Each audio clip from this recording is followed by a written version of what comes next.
Okay, update ulit ho tayo. Galing ito sa ating Pinas News Insider. Ito ang title, malaking good news, Iglesia ni Cristo nilusob ombudsman. Sinibak si Rimulya? Hindi, patanong na yun. Patanong. Palasyo Kamara, tiklop na. Iglesia ni Cristo. Alam nyo naman, kapag Iglesia ni Cristo, talagang kailangan magiging mabait ang mga politika dyan. Dahil nagkakaisa yan, kapag ayaw nilang iboto, ayaw nila.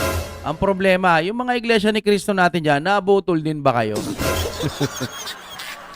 Naalala nyo po ba nung nag-rally kayo na ayaw nyo ng impeachment, pero walang nangyari? No? Ganyan ho sila katigas ngayon. Ganyan ho sila kakapal. Tinuloy pa rin nila, tinuloy pa rin nila yung impeachment trial. Pero hindi pa rin sila nagwagi. Pero sa tingin ko, next year, gagawa sila ng magic para dyan. Pero ito, panoorin po natin muna ito.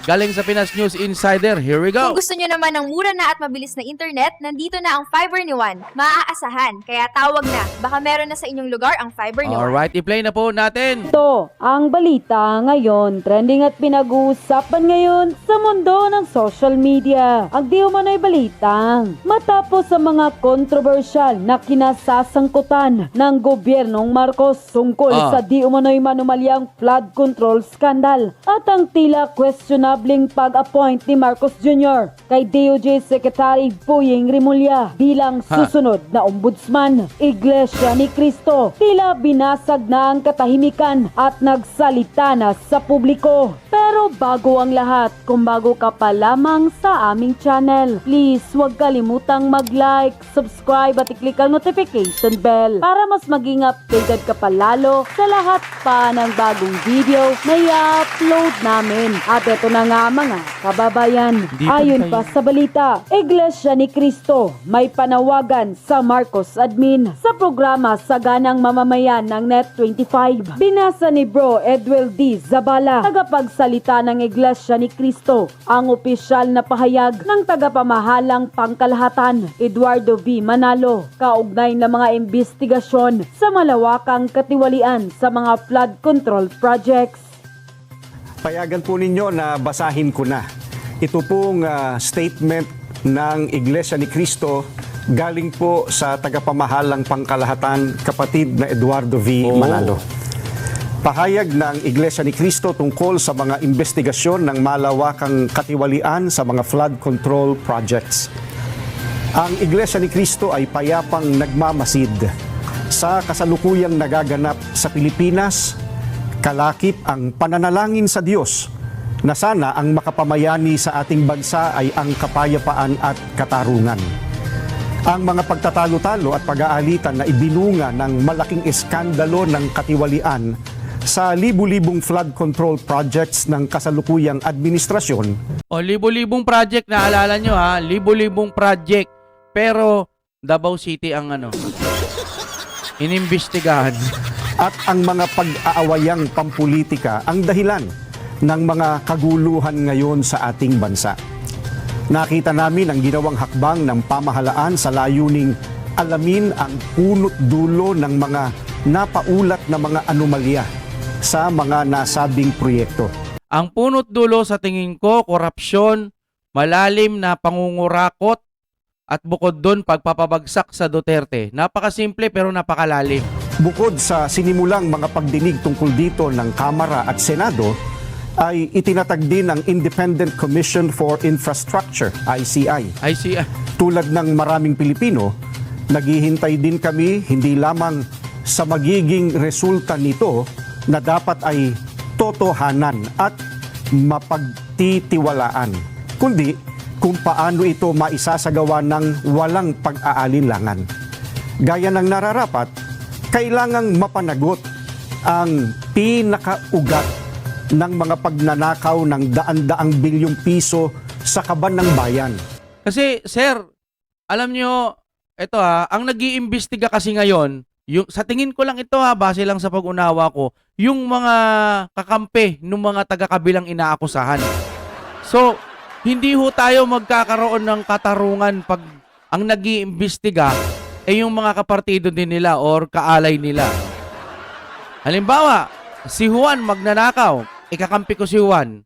Magkakampi kami, naggagamitan kami. Ibig kong sabihin, talagang nakikinabang ako sa kanya, nagpapakinabangan kami.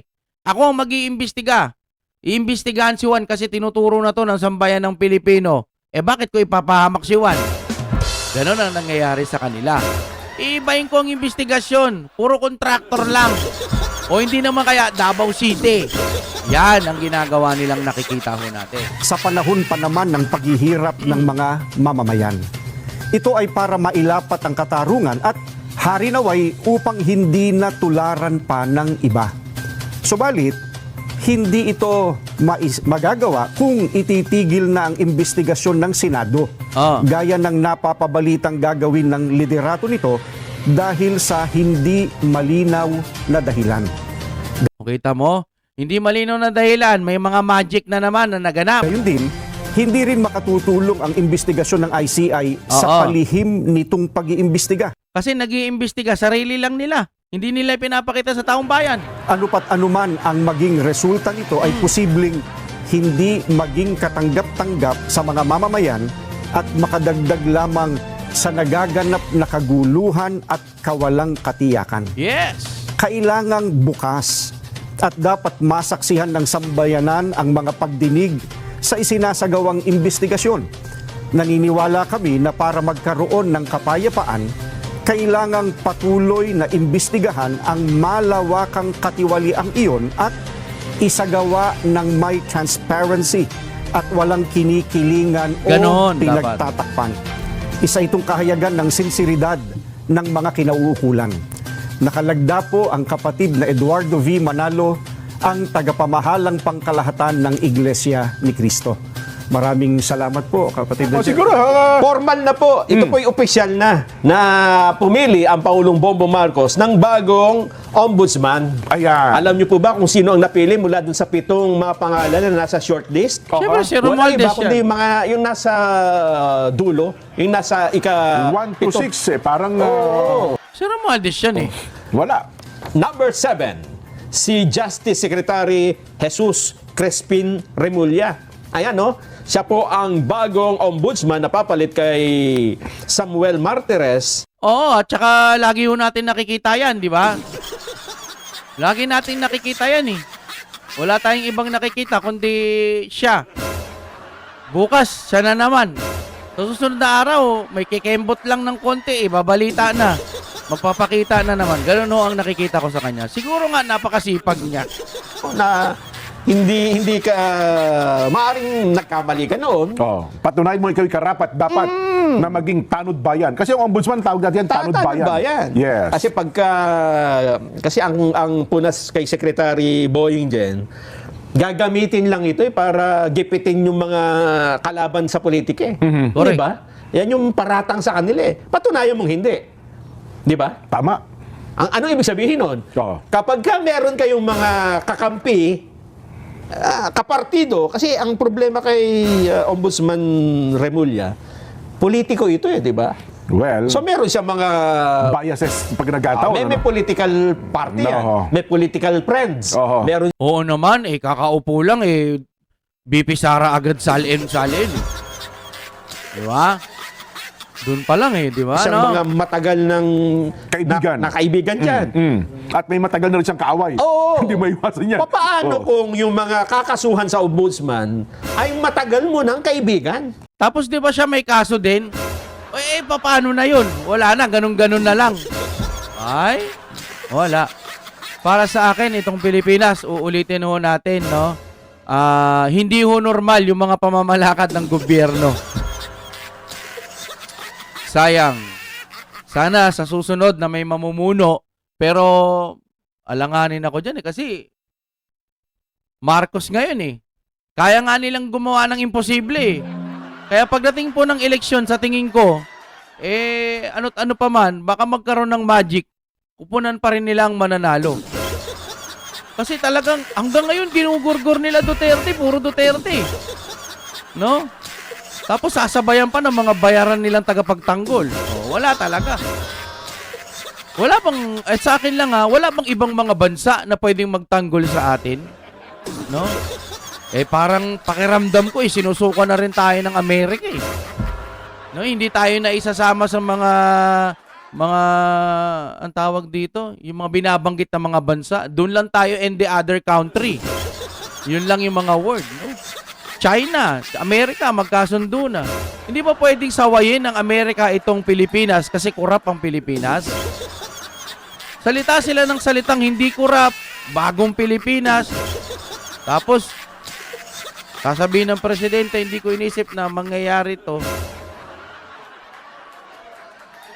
Mga, puro kakaiba ang mga naririnig natin sa kanya eh. Imbis na baha, flash flood ba tawag to?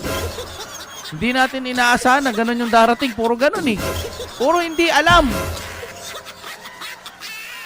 Walang plan B, walang plan B, walang plan C, no?